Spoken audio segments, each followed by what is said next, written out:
Use Euclid's division lemma to show that the square of any positive integer is either the form of 3m और 3m plus 1। ये show करना है कि आप किसी भी नंबर का स्क्वायर करते हो तो वो या तो 3m के फॉर्म में हो या 3m प्लस 1 के फॉर्म में हो, the square of any number. ठीक है ना। तो यूज़ यूक्लिड्स डिवीजन लेमा लिया हमने, a equal to b equal plus r, पहले ही पढ़ लिया था हमने। Where remainder is greater than equal to 0 and less than equal to divisor से छोटा होता है। यहाँ b इक्वल टू 3 लिया तो a equal to 3q plus r, तो जब b आपने 3 लिया तो पॉसिबल रिमाइंडर हो जाएंगे 0, 1 और 2। तो आपके 3 केस बने, a equal to 3q plus 0, a equal to 3q plus 1, a equal to 3q plus 2। Question में प्रूफ करना है स्क्वायर, तो आप स्क्वायर करो, स्क्वायरिंग बोथ साइड।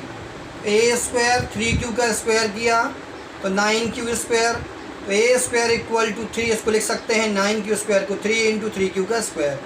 3 इस पर्टिकुलर वैल्यू को हम मान लें m, तो m इक्वल टू अगर हम 3q स्क्वायर ले लें तो ये बन गया 3m।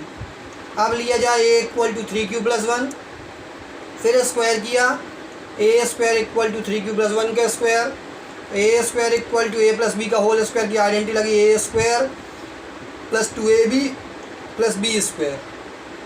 तो आपका आ गया 9q square plus 6q plus 1, 3 common लिया तो 3q square plus 2q plus 1।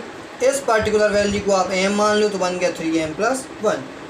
फिर थर्ड वैल्यू है a equal to 3q plus 2, squaring both side, तो a square equal to 3q plus 2 का whole square, a square 9q square 12q plus 4। ये 4 जो आया ये देखो आप, ये 3 से ग्रेटर है तो इसको ब्रेक करके लिखा 3 प्लस 1। इस वैल्यू में से हमने 3 कॉमन लिया तो बना 3q square plus 4q plus 1, और ये प्लस का 1।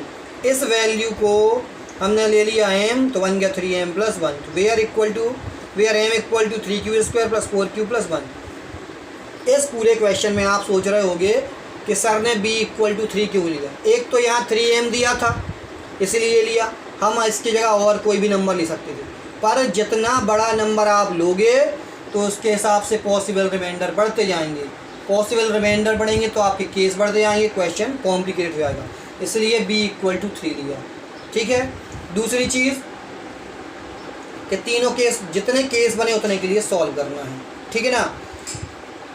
कन्फ्यूज़न ये हो रहा होगा कि ये 3m और 3m प्लस 1 ही क्यों आया। तो अभी एक हम आपको एग्जांपल दिखाते हैं कि किसी भी नंबर का आपका स्क्वायर करोगे तो जब आप उसको 3 से डिवाइड करोगे तो हमेशा वो 3m या 3m प्लस 1 टाइप का होगा। स्टॉप।